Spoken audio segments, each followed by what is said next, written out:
afternoon.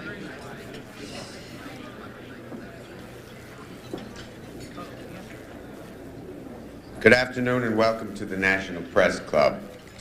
My name is Monroe Carmen. I'm the Vice President of the Press Club and Editor-at-Large at Bloomberg Business News.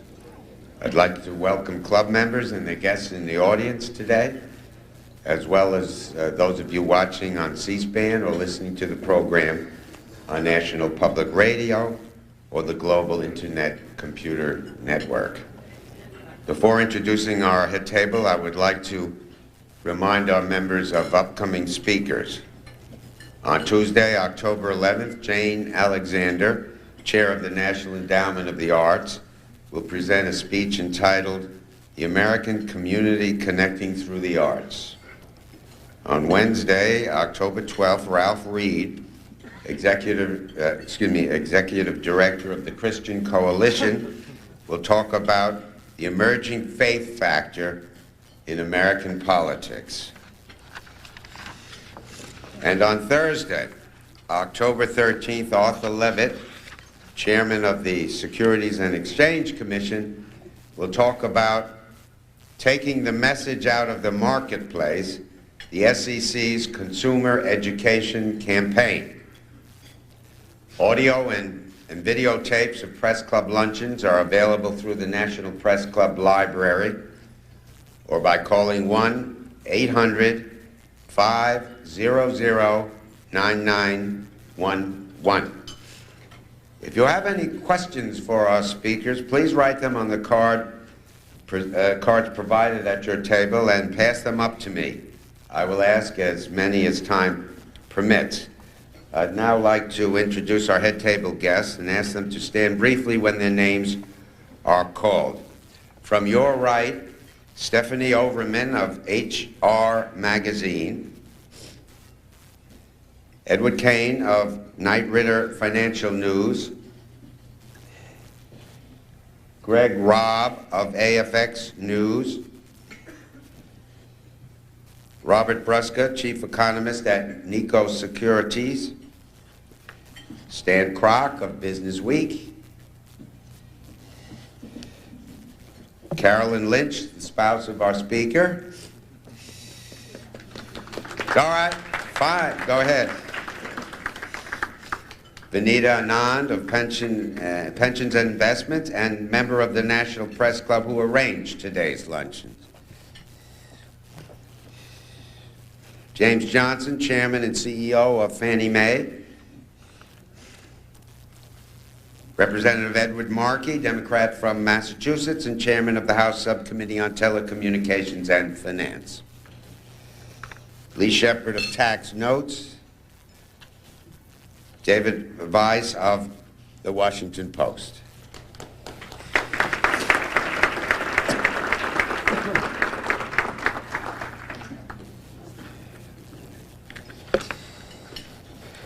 I'd also like to thank the staff members who organized today's lunch: Melissa Bender, Sherry Burton, Melanie Abdo-Dermott, and Jeff Tarbell.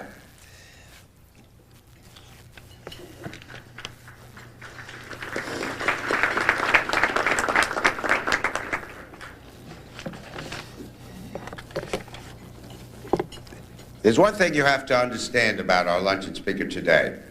Sometimes Peter Lynch may look as if he's going out for a sandwich at lunch.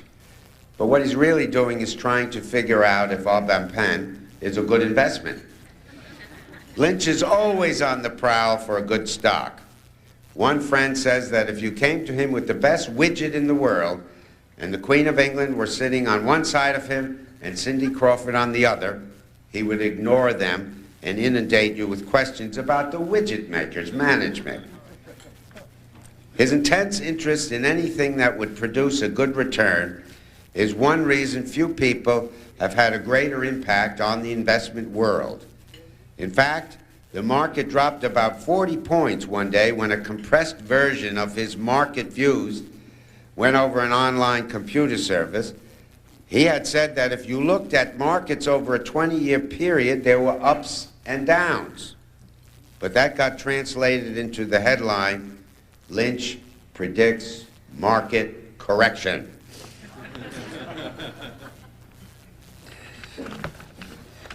But the Lynch legend is based more on what he has done than on what he has said. He helped transform investing by giving individuals access to a mutual fund that steadily outperformed the market and competitors for more than a decade. His performance at Magellan earned the appreciation, pun intended, of many Americans who paid for their kids' college through Magellan's growth.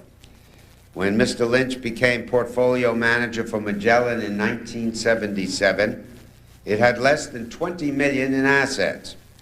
By the time he retired in 1990 to spend more time with his family, Magellan was the largest mutual fund in the world, with more than 1 million shareholders and approximately $14 billion in assets. It's easy to see what attracted shareholders to Magellan. The share price had risen 28-fold since Mr. Lynch had taken the helm, with annual increases averaging 29%. Even more remarkable, though big funds are supposed to have more difficulty than smaller funds in outperforming the market, in the last 5 years of Mr. Lynch's stewardship, Magellan outperformed 99% of all stock funds. Given his golden touch, excuse me, it's no surprise that Mr. Lynch's books, One Up on Wall Street and Beating the Street, I have one here, have been bestsellers. His message is really rather simple, if he'd allow me to paraphrase it. He thinks anyone can get rich in the stock market if they do two things: use their powers of observation and do their homework. Still, Mr. Lynch knows how to lose money, too. The Magellan Fund lost about $2 billion, maybe more, in a single day in 1987 when the stock market crashed. I personally hosted Mr. Lynch once before, a few years ago, and he was discussing his views on the stock market, and I asked him to give me some examples of stocks he liked at the time. He suggested Sbarro, the Italian fast food chain, whose price rose remarkably over the past few years. And he also recommended Texas Air, which dropped, crashed to nothing. So I think he would agree that he is not infallible, too. A native of Boston, Mr. Lynch is a 1965 graduate of Boston College and received his MBA from the University of Pennsylvania's Wharton School of Business Administration. He served as a lieutenant in the Army before coming to Fidelity in 1969. He currently serves as vice chairman of Fidelity, sits on the boards of Morrison Knudsen and W.R. Grace, and is heavily involved in charity work. Will you please welcome Mr. Peter Lynch.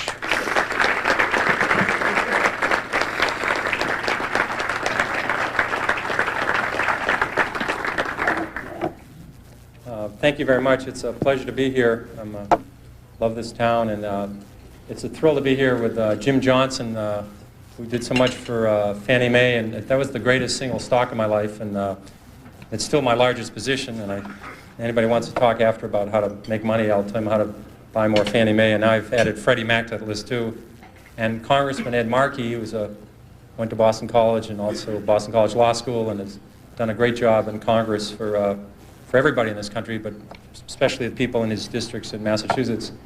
But the great honor is to have my wife Carolyn right here, my sweetheart, my great stock picker, who found legs and a bunch of other good stocks. So what I'm going to try and do today, briefly, is, I don't know what I'm supposed to do with this gavel. I've never had one of these things before. I'm going to try and say some words on the things I've used over the years when I was an amateur, when I ran Magellan. I still use today. I think they make sense. I think they make a lot of sense for investors, and I frankly think it's a tragedy in America that the small investor has been convinced by the media, the print media, the radio, the television media, that they don't have a chance. That they don't, the big institutions with all their computers and all their degrees and all their money have all the edges, and it just isn't true at all. And when they're convinced, when this happens, when this occurs, people act accordingly. When they believe it, they buy stocks for a week, and they buy options, and they buy the Chile fund this week, and next week it's the Argentina fund, and they get results proportionate to that kind of investing. And that's very bothersome. I think the public can do extremely well in the stock market on their own. I think the fact that institutions dominate the market today is a positive for small investors. These institutions push stocks on usual lows, they push them on usual highs.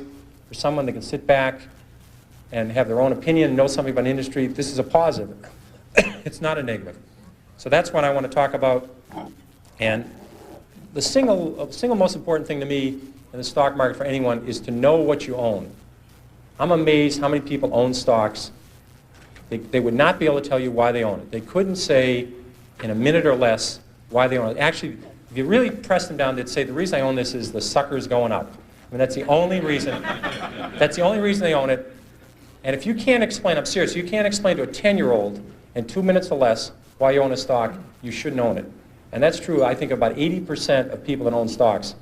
And this is the kind of stock people like to own. This is the kind of company people adore owning. This is a relatively simple company. They make a very narrow, easy to understand product. They make a 1 megabit SRAM, CMOS, bipolar risk, floating point, data I/O array processor with an optimizing compiler, a 16 dual port memory, a double diffused metal oxide semiconductor monolithic logic chip with a plasma matrix vacuum fluorescent display. It has a 16-bit dual memory. It has a Unix operating system, 4 whetstone megaflop polysilicon emitter, a high bandwidth, that's very important, 6 gigahertz, double metallization communication protocol, an asynchronous backward compatibility, peripheral bus architecture, 4-wave interleave memory, a token ring interchange backplane, and it does it in 15 nanoseconds of capability. Now, if you own a piece of crap like that, you will never make money. Never. Somebody will come along with more whetstones or less whetstones or a bigger megaflop or a smaller megaflop. You won't have the foggiest idea what's happened. And people buy this junk all the time. I made money in Dunkin' Donuts. I can understand it. When there was recessions, I didn't have to worry about what was happening. I could go there and people were still there. I didn't have to worry about low-priced Korean imports. I mean, I just didn't have, you know, I can understand it. And you laugh. I made 10 or 15 times my money in Dunkin' Donuts. Those are the kind of stocks I can understand. If you don't understand it, it doesn't work. This is the single biggest principle. And it bothers me that people are very careful with their money. The public, when they buy a refrigerator, they get a Consumer Reports. They buy a microwave oven, they do that. They ask people what's the best kind of radar range or what kind of car to buy. They do research on apartments.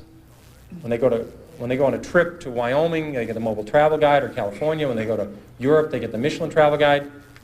People will hear a tip on a bus on some stock, and they'll put half their life savings in it before sunset, and they wonder why they lose money in the stock market. And when they lose money, they blame it on the institutions and program trading. That is garbage. They didn't do any research. They bought a piece of junk. They didn't look at the balance sheet, and that's what you get for it. And that's what we're being driven to, and it's self-fulfilling. The public does terrible investing, and they say they don't have a chance. It's because that's the way they're acting. I'm trying to convince people there is a method. There are reasons for stocks that go up. Coca-Cola, this is very magic. It's a very magic number. Easy to remember. Coca-Cola is earning 30 times per share what they did 32 years ago. The stock has gone up 30-fold. Bethlehem Steel is earning less than they did 30 years ago. The stock is half its price of 30 years ago. Stocks are not lottery tickets. There's a company behind every stock. If a company does well, the stock does well. It's not that complicated. People get too carried away. And first of all, they try and predict the stock market. That is a total waste of time. No one can predict the stock market. They try to predict interest rates. I mean, if anybody would predict interest rates right 3 times in a row, they'd be a billionaire. Considering there's not that many billionaires on the planet, It's very, you know, I had logic, so I had a syllogism and studied these when I was at Boston College. There can't be that many people who can predict interest rates because there'd be lots of billionaires. And no one can predict the economy. I had a lot of people in this room were around in 1981 and 82 when we had a 20% prime rate with double-digit inflation, double-digit unemployment. I don't remember anybody telling me in 1981 about it. I didn't read, I studied all this stuff. I don't remember anybody telling me we're going to have the worst recession since the Depression. So what I'm trying to tell you, it'd be very useful to know what the stock market's going to do. It'd be terrific to know that the Dow Jones average a year from now would be X, that we're going to have a full-scale recession, or interest rate's going to be 12%. That's useful stuff. You never know it, though. You just don't get to learn it. So I've always said, if you spend 14 minutes a year on economics, you've wasted 12 minutes. And I really believe that. Now, I have to be fair. I'm talking about economics in the broad scale, predicting the downturn for next year, or the upturn, or M1 and M2, 3B, and all these M's. I'm talking about economics. To me, is when you talk about scrap prices. When I own auto stocks, I want to know what's happening to used car prices. When used car prices are going up, it's a very good indicator. When I own hotel stocks, I want to know what hotel occupancy is about. When I own chemical stocks, I want to know what's happening to the price of ethylene. These are facts. If aluminum inventories go down 5 straight months, that's relevant. I can deal with that. Home affordability, I want to know about when I own Fannie Mae or I own a housing stock. These are facts. They're economic facts and there's economic predictions. And economic predictions are a total waste. And interest rates, Alan Greenspan's a very honest guy. He would tell you that he can't predict interest rates. He could tell you what short rates are going to do in the next 6 months. Try and stick him on what the long-term rate will be 3 years from now. He'll say, I don't have any idea. So how are you, the investor, supposed to predict interest rates if the head of the Federal Reserve can't do it? So I think that's, but you should study history, and history is the important thing you learn from. What you learn from history is the market goes down. It goes down a lot. The math is simple. There's been 93 years a century. This is easy to do. The market's had 50 declines of 10% or more. So 50 declines in 93 years. About once every 2 years, the market falls 10%. We call that a correction. That means, that's a euphemism for losing a lot of money rapidly. But we call it a correction. And so 50 declines in 93 years, about once every 2 years, the market falls 10%. Of those 50 declines, 15 have been 25% or more. That's known as a bear market. We've had 15 declines in 93 years. So every 6 years, the market's going to have a 25% decline. That's all you need to know. You need to know the market's going to go down sometime. If you're not ready for that, you shouldn't own stocks. And it's good when it happens. If you like a stock at 14 and it goes to 6, that's great. You understand the company, you look at the balance sheet, and they're doing fine, and you're hoping to get to 22 with it. 14 to 22 is terrific. 6 to 22 is exceptional. So you take advantage of these declines. They're going to happen. No one knows when they're going to happen. It would be very, people tell you about it after the fact that they predicted it, but they predicted it 53 times. And so you can take advantage of the volatility in the market if you understand what you own. So I think that's the key to element. Another key element is that you have plenty of time. People are in an unbelievable rush to buy a stock. I'll give you an example of a well-known company. Walmart went public in October of 1970. 1970 went public. Already had a great record. It had 15 years performance, great balance sheet. You could have waited 10 years saying you're a very conservative investor. You're not sure this Walmart can make it. You want to check. You see them operate in small towns. You're afraid they can only make it in 7 or 8 states. You want to wait till they go to more states. You keep waiting. You could have bought Walmart 10 years after they went public and made 35 times your money. If you bought it when they went public, you would have made 500 times your money. But you could have waited 10 years after Walmart went public and made over 30 times your money. You could have waited 3 years after Microsoft went public and made 10 times your money. Now, if you knew something about software, I know nothing about software. If you knew something about software, you would have said, these guys have it. I don't care who's going to win, Compaq, IBM. I know who's going to win Japanese computers. I know Microsoft, MS-DOS is the right thing. You could have bought Microsoft. Again, I'm repeating myself, stocks are not a lottery ticket. There's a company behind every stock. And you can just watch it. You have plenty of time. People are in an amazing rush to purchase a security. They're out of breath when they call up. You don't need to do this. It's you need an edge to make money, too. People have incredible edges, and they throw them away. I'll give you a quick example of SmithKline. This is a stock that had Tagamet. Now, you didn't have to buy SmithKline when Tagamet was doing clinical trials. You didn't have to buy SmithKline when Tagamet was talked about in the New England Journal of Medicine or the British version, Lancet.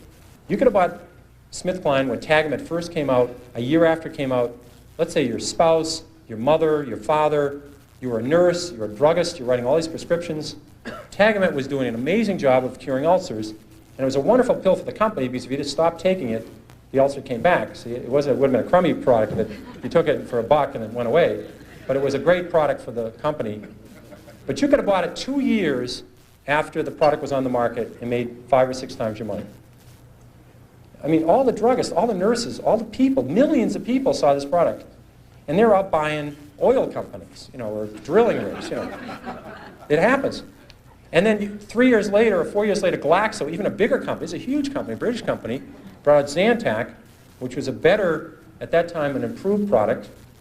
And you could have seen that take market share, do well. You could have bought Glaxo and triple your money. So you only need a few stocks in your lifetime. They're in your industry.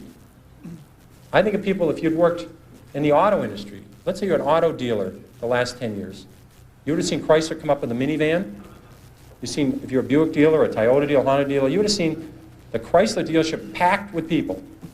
You could have made 10 times your money on Chrysler a year after the minivan came out. Ford introduced the Taurus Sable, the most successful line of cars in the last 20 years. Ford went up 7-fold on the Taurus Sable. So if you're a car dealer, you only need to buy a few stocks every decade. When your lifetime's over, you don't need a lot of 5-baggers to make a lot of money starting with $10,000 or $5,000. So in your own industry, you're going to see a lot of stocks, and that's what bothers me. There are good stocks out there looking for you, and people just aren't listening, and they're just not watching it. And they have incredible edges. People have big edges over me. They work in the aluminum industry. I see aluminum industries coming down, inventories coming down 6 straight months. They see demand improving. In America today, it's hard to get an EPA permit for a bowling alley, never mind an aluminum smelter. So when aluminum gets tight, you just can't build 7 aluminum smelters. So when you see this coming, you can say, wait a second, I can make some money. When an industry goes from terrible to mediocre, the stock goes north. When it goes from mediocre to good, the stock goes north. And it goes from good to terrific, the stock goes north. There's lots of ways to make money in your own industry. You can be a supplier in the industry, you can be a customer. This thing happens in the paper industry, it happens in the steel industry. It doesn't happen every week, but if you're in some field, you'll see a turn, you'll see something in the publishing industry. These things come along, and it's just mind-boggling, people throw it away. One of the things I find, a couple of rules I want to throw out that I find useful, excuse me, is a lot of times people buy on the basis, the stock has gone down this much, how much further can it go down? I remember when Polaroid went from 130 to 100, people said, here's this great company, great record. If it ever gets below 100, just buy every share, and it did get below 100. A lot of people bought on that basis saying, look, it's gone from 135 to 100. It's now 95, what a buy. Within a year, it was 18. And this is a company with no debt. I mean, this is a company, it was just so overpriced, it went down. I did the same thing in my, I think my first or second year at Fidelity. Kaiser Industries had gone from $26 a share to 16. I said, how much lower can it go? It's 16. So I think we bought one of the biggest blocks ever on the American Stock Exchange of Kaiser Industries at 14. I said, it's gone from 26 to 16. How much lower can it go? Well, at 10, I called my mother and said, Mom, you got to look at this Kaiser Industries. I mean, how much lower can it go? It's gone from 26 to 10. Well, it went to 6, it went to 5, it went to 4, it went to 3.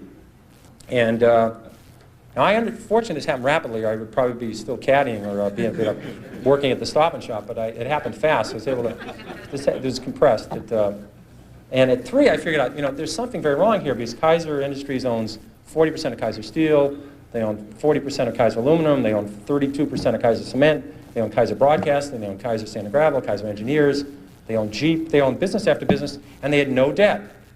Now, I learned this very early. This might be a breakthrough for some people. It's very hard to go bankrupt if you don't have any debt. It's tricky. Some people can approach that. It's a real achievement. But they had no debt, and the whole company at 3 was selling at about $75 million. At that point, it was equal to buying one Boeing 747. I said, there's something wrong with this company selling for $75 million. I was a little premature at 16, but I said everything's fine, and eventually this will work out. And what they did is they gave away all their shares to their shareholders. They passed out shares in Kaiser Cement, they passed out shares in Kaiser Aluminum, they passed out their public shares in Kaiser Steel, they sold all the other businesses, and you get about $50 a share. But if you didn't understand the company, if you're just buying on the fact the stock had gone from 26 to 16, and then it went to 10, what would you do when it went to 9? What would you do when it went to 8? What would you do when it went to 7? This is the problem that people have, is they sell stocks because they didn't know why they bought it, then it went down, and they don't know what to do now. Do you flip a coin? Do you walk around the block? You know, what do you do? Psychiatrists haven't worked so far. I've never seen them running in. The Psychological Psychiatry Fund I've never seen listed for with the SEC to make it through as a mutual fund. So they haven't seemed to help. I've tried prayer. That hasn't worked. So if you don't understand the company, you have this problem when they go down. Eventually, they always come back. This one doesn't work either. People think RCA just about got back to its 1929 high when General Electric took it over. A lot of double knits never came back. Remember those beauties? Floppy disks, Western Union. The list goes on and on. People saying it'll come back. Well, it doesn't have to come back. Here's another one you hear all the time. It's $3. How much can I lose? I've had people call me up saying, I'm thinking of buying this stock at 3. How much can I lose? Well, again, you may need a piece of paper for this, but if you put if you put $20,000 in a stock at 50, or your neighbor put $20,000 at 50 into the stock, and you put $20,000 in at 3, and it goes to 0, you lose exactly the same amount of money, everything. And people say it's 3. How much can I lose? Well, if you put $1 million on it, you can lose $1 million. Just the fact that stock, this may be a reason to research a stock. The fact that stock is 3 down from 100 doesn't mean you should buy it. And in fact, short sellers, people that really make money in stocks, they don't short Walmart, they don't short Home Depot, they don't short the great companies, Johnson & Johnson. They short stocks down from 80 to 7. They'd like to have shorted it at 16 or 22, but they figured out at 7 that this company is going to go to 0. They just haven't blown taps on this thing yet. It's going to 0. And they're selling it short at 7, they're selling it short at 6, at 5, at 4, at 3, at 2, at 1 1/4. And you know to sell something short, you need a buyer. Somebody has to buy the damn thing. And you wonder, who's buying this thing? It's these people saying it's 3. How much lower can it go? You know, now, here's a subject that you probably all talked about. Getting close. Getting close. All right, we'll drop that one out. It's getting very close, so everybody has to go somewhere. So the important thing is you can't get too attached to a stock. You have to understand there's a company behind it. You can't treat this like your grandchildren. No, you have to deal with the stock and say, I understand the company, and if it deteriorates, if the fundamentals slip, you have to say goodbye to it. If one rule you want to remember is the stock does not know you own it. This is a breakthrough. So don't get, you have to understand it and say they're doing well, and as long as they keep doing well, my best stocks have been my 5th, 6th, 7th year I owned them, not my 5th, 6th, 7th day. So you have to understand that and stay with it. And then I'll switch through to my long shots. Avoid long shots. I bought about 30 long shots in my life. I've never broken even on one. The ones that are really bad are what we call whisper stocks. And if Arthur Levitt was here, he'd appreciate these stories. But these are the kinds that somebody calls you up and say, hi, Peter, how's Carolyn, how are the kids? And I'd like to talk to you about international blivet. And what they have in this company is very good earnings. Earnings going to be very, they're going to be big, small. $3, $1 a share. And they keep whispering, they say, what are you talking about? I don't understand it. And these are, now either they're so surrounded by people they're going to run out and buy this stock because it's so exciting, or they think the SEC is listening in, they'll get a shorter term, they'll get 6 months in the camp rather than 2 years in the camp. But whisper stocks don't work. And then I want to conclude with there's always something to worry about. If you own stocks, there's always something to worry about. You can't get away from it. What happens in the 50s, people were worried about the only reason we got out of the Depression was World War II. We got another recession. In the early 50s, they said we're going to go right back into a depression. People worried about a depression in the 50s, and they worried about nuclear war. I mean, back then, you know, the little warheads they had then, they couldn't blow up McLean, West Virginia, or McLean, Virginia, you know, or Charlestown. Now, all these countries that end in STAN, there's 9 of these STAN countries that have come out of Russia. They all have enough warheads to blow the world up, and no one worries about it. When I was a kid, people were building fallout shelters, and we used to have this civil defense drill. Remember this one in high school? You'd get under your desk. I never thought even then that was a particularly good thing to do. You know, they'd blow us, somebody put on a hat, we'd all get under our desk, you know. But in the 50s, people wouldn't buy stocks, except for the 80s. The 50s was the best decade, this century of the stock market. And people wouldn't buy stocks in the 50s because they're worried about nuclear war and they're worried about depression. Then people, remember when oil went from 4 to 40 and it was going to go to 100 and we're going to have a depression? Remember that one? Well, about 3 years later, the same experts, now higher paid, oil's now at 10, and they said it was going to go to 4 and we're going to have a depression. And then the Japanese, remember how the Japanese were going to own the world? Remember that one? And that we're going to have a depression? And then about 2 years later, we're all worried about Japan collapsing. And this is the most absurd thing I've ever heard. There's a company with a 20% savings rate, incredible workforce, incredible productivity, and people are saying we're going to have a depression because Japan's going to collapse. And they had, you know, on their prayer list, they lowered Mother Teresa and crippled children, and they were praying for Japan at night. You know, it's unbelievable. I mean, the LDC debt. Remember the LDC debt? Remember that one? All these countries, all Chase had lent their net worth to Brazil, Chile, Peru, and all these other countries, and so and all the other countries.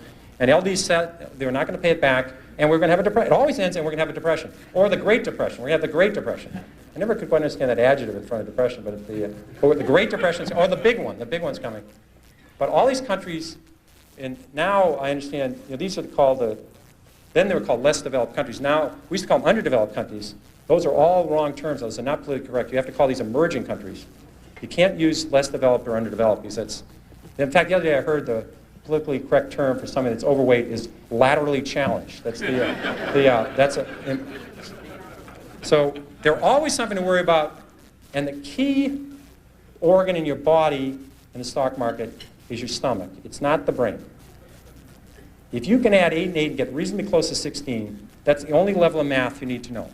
You don't know to need the area under the curve. Remember that quadratic equation and an integral calculus and the area under the curve. I mean, whoever cared what was under the damn curve? I mean, you know, but you had to study this. You don't need this in the stock market. So all you have to know is you're going to see, it's always going to be scary. There's going to be always something to worry about. And you just have to forget all about it. Cut it all out and own good companies or own turnarounds. Study them and you'll do well. And that's all there is. And I'm ready for questions. Okay, thank you very much.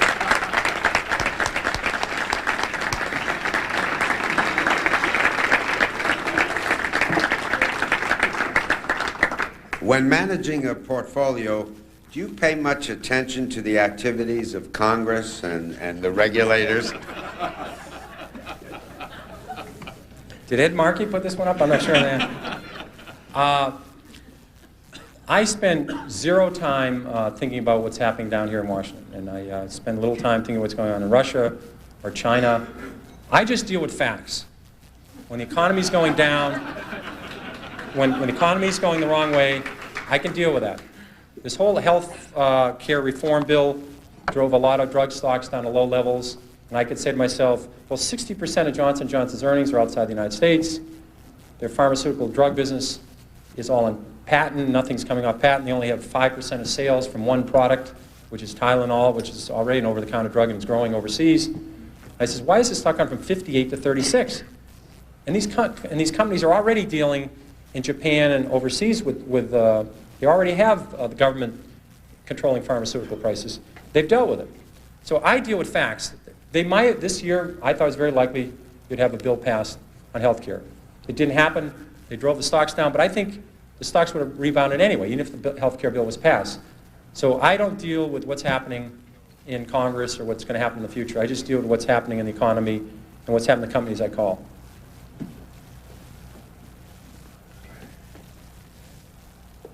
Thank you. How useful is the financial reporting in the general daily press to you, and how useful should it be to investors in general?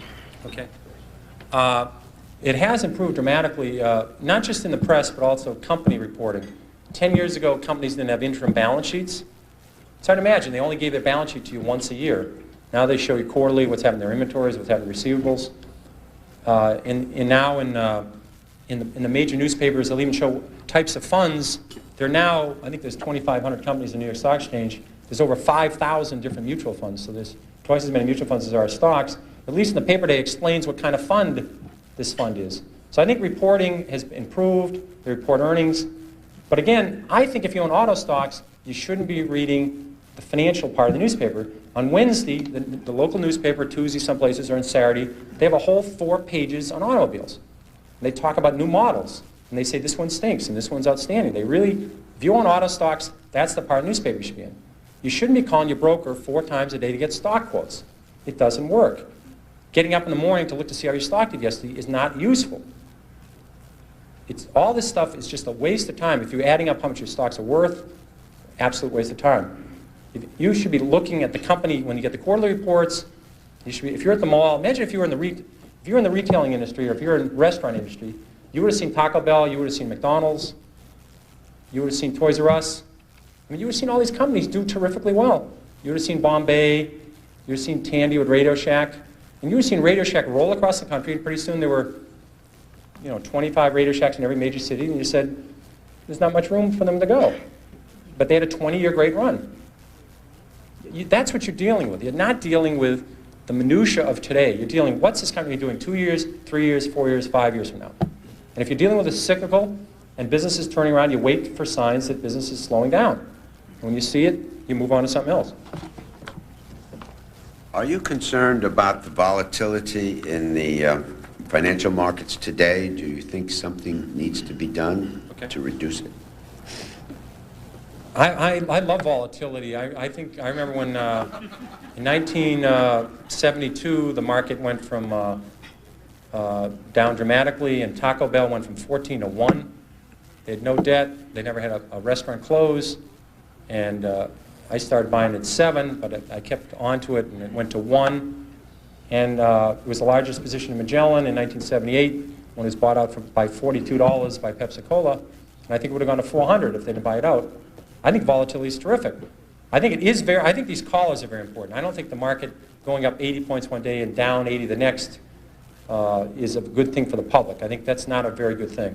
But I think all of these callers and all these other things, to keep the volatility down each day is important. But the market's going to go up and down. Human nature hasn't changed a lot in 25,000 years. And some event will come out of left field, and the market will go down or the market will go up. So volatility will occur, and markets will continue to have these ups and downs. I think that's a great opportunity if people can understand what they own. If they don't understand what they own, they can own mutual funds, try and figure out mutual funds they own, and keep adding to it. Basic corporate profits have grown about 8% a year historically. So corporate profits double about every 9 years. The stock market ought to double about every 9 years. So I think the next market's about 3,800 today, 3,700. I'm pretty convinced the next 3,800 points will be up. It won't be down. The next 500 points, the next 600 points, I don't know which way they're going. So the market ought to double in the next 8 or 9 years. It ought to double again in the 8 or 9 years after that. Because profits will go up 8% a year, and stocks will follow. That's all there is to it.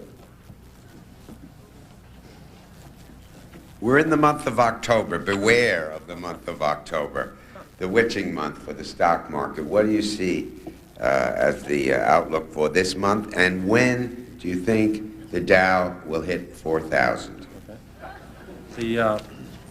October has always been a special month. I remember in 1987, I was very, I was very convinced that the market was not in trouble, and I didn't worry about things. And Carol and I had planned this great golf vacation to Ireland, and we were going to visit one course and stay at a little house and visit another, go all along the west coast of Ireland and play golf. And we left on a Thursday night, and the market went down 55 points that day, which was not too good. And the next day we got to Ireland, because of the time difference, we'd completed our day, and I got back to the hotel and I called in. The market had gone down 112 on Friday. And I said to Carolyn, I think if the market goes down on Monday, we're going to have to go back. And so we stayed there for the weekend. And on Monday, the market went down 508 points, and my fund went from, I think, 12 billion to 8 billion. And that gets your attention, in two working days. I said, at the end of this week, I'd be have no fund. Now, there wasn't a lot I could do. I mean, here I was on Monday, because the market didn't open, you know, by 12 o'clock it was, in Ireland, it was still 7 o'clock in New York. So we did spend that day, and we played around golf in the morning, and then we went somewhere and sort of watched the market deteriorate. And I did come back. There wasn't nothing I could do. I mean, just nothing I could do about it. But I think my shareholders, they called up and they said, well, what's Lynch doing? They said, well, he's on the 6th hole, and he's, you know, he's even par up to now, but he's in a trap. This could be, you know, this could be a triple bogey here. This could be a big inning. And I don't think that's exactly what they want to hear. As though I could do something about this damn thing. So I came back home and suffered with everybody else. And fortunately, I was very consistent. The market went down when I ran Magellan.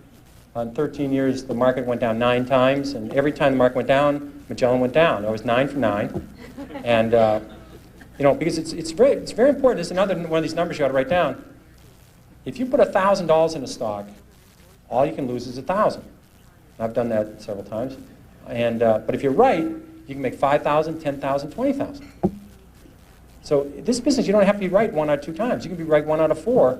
It's a long time. The times you're right, you know the company's doing well, you know they're doing a great job, and you add to it, or at least you don't sell it, which is a terrible tragedy. So you can make more money on the upside. So I just wrote those out, and I will now flip a coin to tell you where the market will go to 4,000 this year or next year. Heads means it goes up. It's a 2-headed coin. The market will go up in the next year. That's it. That's all I ever know about the stock market. Well, we have, as you can imagine, many questions about where people should put their money. I'm going to divide it into 2 parts, if you can address it. This questioner intends to put $1,000 yearly into my 4-year-old daughter's education fund. Where should I put it? Invested 1. The other just covers everybody else. What are some of your current market favorites and why? Well, on the first one, and this is important whether you're investing for a 4-year-old, a 14-year-old, or a 74-year-old. You have to say, what am I going to do when the market goes down? Because I've had audiences like this, larger audiences, and I'll say, how many people in the room are short-term investors? I've never had anybody ever raise their hand. I mean, everybody in the world is a long-term investor until the market goes down. And like in I remember 1990. 1990 was so much scarier than 87. 87, the market just fell down, and you call up companies and said, our business is terrific. We're about to announce a stock buyback, or we're already buying back our stock. Business is great, and we can't figure this out. But in 1990, you had Kuwait invaded. You had the banking system really on the ropes. I mean, really close. You called up a company and said the business was slowing down. We sent 500,000 troops to Saudi, and we were about to fight what people thought was the remember, it was the 4th largest army in the world, and they were the toughest army in the world, and this was going to be a terrible war, and that we ought to sit them out. Remember the theory, the big theory, there's a lot of people in this city saying, we ought to wait them out. You know, we'd still be waiting there at 120 degrees with our 500,000 people. I mean, I think Bush made an incredibly brave decision on the information he was getting to go in there and knock them out, or we'd still be there. But that was an ugly time, and that was very scary, and the public stood up. Some people learned from 87, and they stood throughout that and said, I'm confident about the next 5, 10, 15 years of this country, and they hung in there. So I would say if you want to buy a small growth fund, or you want to buy a balanced fund that's part bonds and part stocks, you can put so much money in, put more in every year, you'll be very pleased in 10, 20, 30 years. Stocks will beat the hell out of money markets. They can beat the hell out of bonds. No group of, you think of it, any corporations, McDonald's, any of these great companies, Marriott, you name it, they've never got together and said, geez, you know, we're really doing well. Why don't we raise the coupon on our bonds? You know, those bondholders have been really loyal. We've been given 8%. Why don't we raise it to 9? You know, but companies like Automatic Data Processing, they do payroll. It's an amazing, prosaic company. 32 years of higher earnings. 32 years of double-digit earnings growth. We've had recessions, we've had wars, we've had changes in Congress, changes in the Supreme Court. 32 years of up earnings. So, I mean, that's what you're relying on. Johnson & Johnson, 30 years of up earnings. I mean, these are General Parts, 42 years of up earnings. Emerson Electric, 38 years of up earnings. You don't see companies like this in other parts of the world. So I think that's what you buy when you buy a fund. You're buying a bunch of good companies. And And the second question was what again? Just your... The stocks. bets Well, I think the financial area has been hurt heavily in the stock market. I think that's an attractive area. Stocks like Chemical or Travelers or Citicorp or Bank of Boston or Fleet or Shawmut, Fannie Mae, Freddie Mac. These stocks have all come down. Their business is terrific. They've improved their balance sheets. They're selling at multiples half or one-third lower than the general market. I think the cyclicals. I think we have a chance for the cyclicals for the first time in a long time. The steels, the papers, the aluminums, the chemicals. I mean, it's their turn to come to the plate, and there's going to be a good time the next... we seem to have an economy recovering in Latin America. Brazil is turning around. These are facts again. When you hear these facts, these countries are really... India, I've been visited India. Things are really improving in India. Europe had the worst recession since the Depression. There's 18 million people out of work. 18 million people out of work in Western Europe right now. And the economy's starting to slowly turn. Japan has bottomed. So I think you're going to see a demand. And commodity prices have been... Aluminum prices got to 30-year low. Now ingot has almost doubled. You're going to see the same thing with linerboard. So you're going to see a very good time for cyclical stocks. And I think the auto stocks are also extremely cheap at 4 or 5 times earnings. I think the economy is going to be, my opinion, from the companies I talk to, in the business I look at, things are not off trend line. These are not extraordinary times. Housing is very affordable. It's not as affordable as it was 2 years ago, but on a 20-year basis, housing is very affordable. Automobiles are very affordable. Consumer durables are very affordable. I think people are going to, and we've added, as you know, I still don't understand when we hear the job growth. We've added, in the recession we lost 1.8 million jobs, and now we've added back 5.8 million, 4.5 million in the last 19 months. So we lost 1.8 and we've added 5.8 back. We're 4 million to the good. Tough part of it is we dropped about 600,000 manufacturing jobs, and we've only brought back 100,000 manufacturing jobs. But there are a lot more people working, and I think that trend's going to continue. And in the decade of the 80s, I think this is key.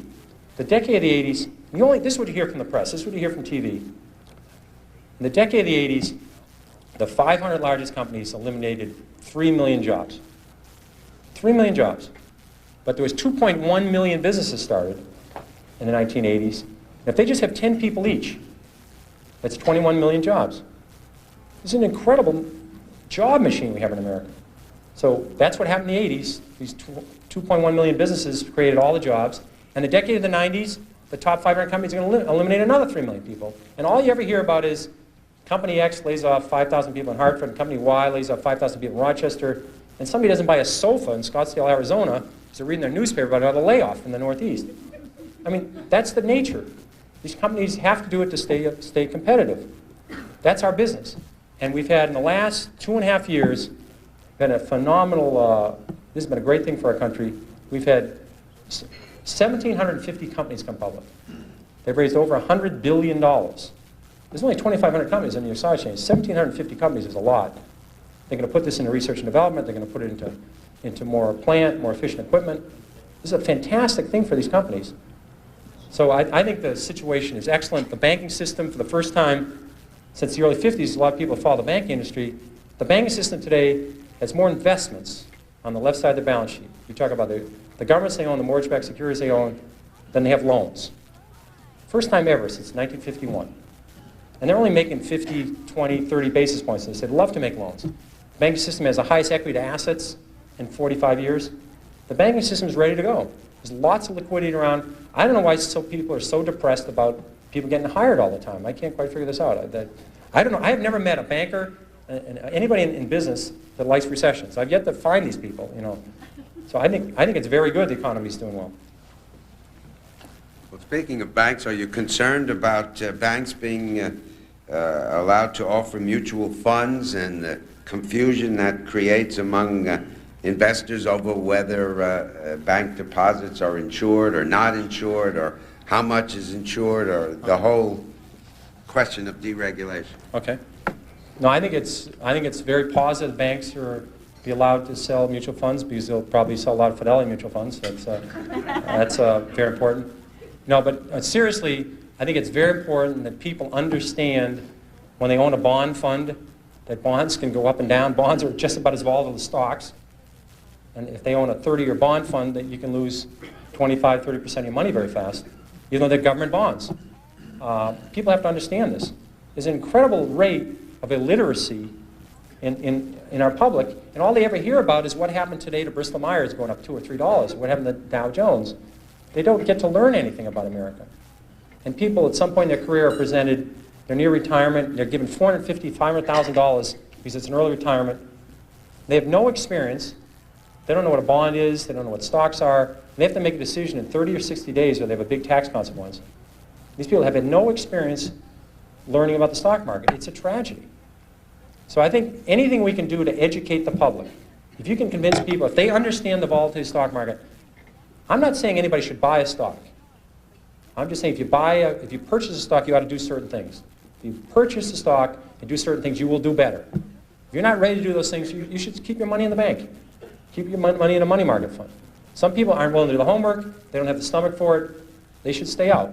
They're not doing anybody any good by taking half their life savings and putting in the stock market. Or they've been lucky enough to save $50,000 or $60,000 to send their kids to college, and one's going to start in a year, and they're going to take all that money and put it in an equity mutual fund with a one-year horizon. That's doing no one any good.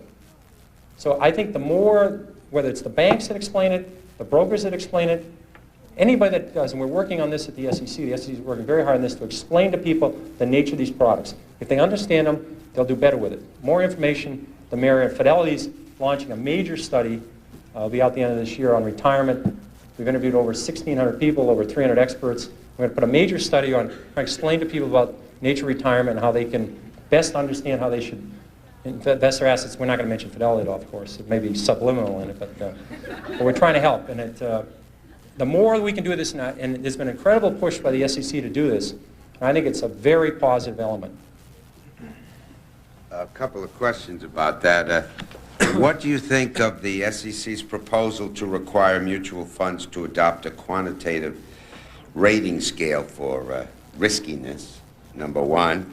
And what effect do you feel that the new shareholder rights proposals for more open disclosure and communication are having on companies and the markets? Okay. On the second one, I'm not too familiar with the first one. On the second one, I think you have to be careful in crossing the bridge on how much we get involved in managing companies. I think there should be disclosure of what people are getting paid. There should be disclosure of how many shares they own.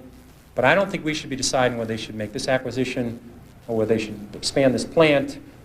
When you get too involved in running a company, it's very complex. And a lot of great companies have made a lot of decisions you haven't heard about because they decided not to do something.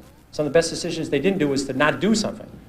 And if they're under all this pressure from shareholders of what to do and what not to do, they're going to take their eye off the ball, and they're not going to be able to run the business. And companies are doing well because the companies do well, look out 5, 6, 7 years, and some of the decisions they make may not be the right thing for the next year.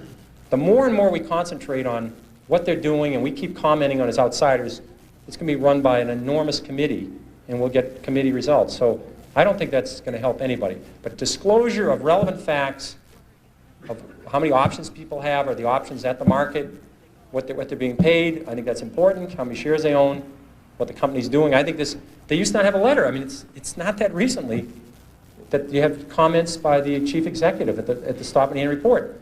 They never used to have to make that. There's a letter saying what happened. I mean, it really is a very valuable piece of information. You don't realize this company spent a lot of time on this. This is a very serious document. I think it's very helpful to shareholders. The quarterly shareholder reports are excellent. And also, I've stressed, everybody in America can get a hold of a company. It's not Fidelity and Putnam and Dreyfus. You can get a hold of a company if you own 100 shares. You can call a company, somebody will talk to you about it. People don't take advantage of that. These companies are willing to talk. On this quantitative and qualitative risk ratings, I think if it could be done, I think it might be positive. I'm a little confused on it. I'm not that up to date on it. But I think people should understand, that certain stock funds, emerging growth funds that invest in companies that have 50 million or sales, and very small, are much more volatile than when you're buying major quality blue chip growth companies. And that long-term bonds are more valuable than medium-term bonds, which are more volatile than one-year bonds. I think these are things that should be explained to people. people should get a menu like you get at Howard Johnson's. Well, before we run out of time, and for Mr. Johnson's benefit, several people in the audience ask, how do you view Fannie Mae's stock and options today? Okay. Well, I think I'd broaden it to Freddie Mac too. I think both of these companies, you know, have a great business, and I always look at the stock market. I think of it more. If people study chess, this would be not a good game to study for the stock market, because in chess, an outstanding player will beat a good player 1,000 times in a row. Everything's in front of you, all the moves are known, it's all technique. In poker or in bridge, there's a lot of uncertainties, there's a lot of things you don't know. You can play a hand exactly right and lose. You say, well, I played it right, if I do it again over a night, over a month, I'll do it. That's the stock market. The stock market is much closer to poker than it is to than any other game. And I think that's what's the important thing to know. And what the hell was the question? Fannie Mae. Fannie Mae has been sort of like a 27-card stud poker game, you know, over 12 years. Cards keep getting turned over, like we're not doing so well in Houston, and this is 10 or 12 years ago, and with these 5% downs that a lot of people had in mortgages, and people moved there for jobs, and the job, they brought their spouse along there, and the job left, they had no ties to those communities, and they left, or in Oklahoma or in Alaska. So when that card turned over, it was kind of ugly. And then they were losing $1 million a day. That was easy to remember. That wasn't too pleasant. And what they finally figured out was, we have a very good business, we're extremely low cost, and if we can match our liabilities and our assets, make a very small spread, but we have very low costs, we can have a pretty good business. And then a card would come over, like real estate prices started to go down in California. They started to go down in the Northeast. And then you had to say, well, I better keep checking to see what foreclosures would be like. And you must own, that doesn't own any Fannie Mae. But so anyway, so all these things, if you keep watching the story, every year you get a chance to buy this again. Because something will come up. People were worried that rates were going to go down. So the stock went down because rates are going down. And then now interest rates gone up, the stock's going down because interest rates gone up. And Freddie Mac and Fannie Mae are still doing great. And I think they're going to be terrific stocks. I mean, they're not going to quadruple, but I think they're about 25% undervalued now, and I think it'll be good stocks to own for 5 years. It's my pleasure, Mr. Lynch, to present you with a Press Club mug and a certificate of appreciation before I ask the final question. Uh-oh. Try to drink coffee. Here's a fella has a problem. He says, well, if the real secret of your success is following your daughters to the shopping mall for stock tips, what do we bachelors do? Well, I think on the weekend, I think one of the reasons people get so depressed is they get away from children. On the weekend, they read all these magazines, they read the newspapers, and they can become economists, and they get so depressed. I mean, they're bullish if they take their lunch to work on Monday, you know. And I think you need to rent a 12-year-old on the weekend, just to, because they don't know about the problem of the ozone layer disappearing and all the problems of, you know, all these terrible things that we think about all the time, you get so depressed about, and how second basemen and shortstops that are getting paid $4 million and they can't throw it to first base on a bounce, you know.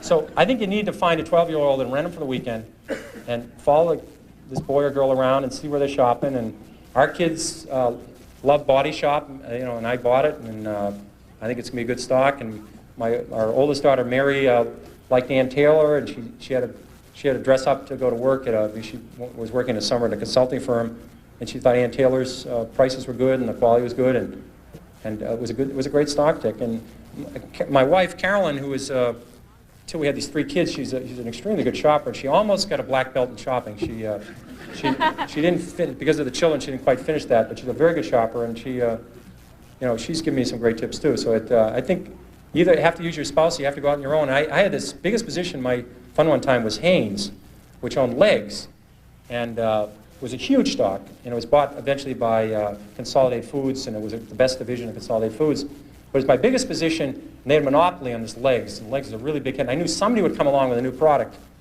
and it was Kaiser Roth introduced No Nonsense. And I was worried that this thing was better, and I couldn't quite figure out what was going on. So I went to the supermarket, and I bought 62 pairs of No Nonsense, different colors, different shapes. They must have wondered what kind of house I had at home when I was going back. I brought it in, I brought it to the office, and I passed out to anybody, male or female, anybody wanted these things. Just take them home and tell me how it is. And they came back in about 3 weeks, and they said, it's not as good. And that's what research is. That's all it was. And I held on to Haynes, and the stock was a huge stock. So that's what it's about. Thank you.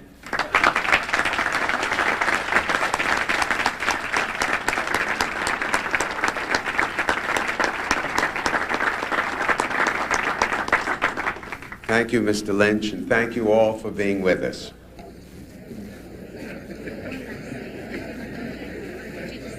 All right. I apologize.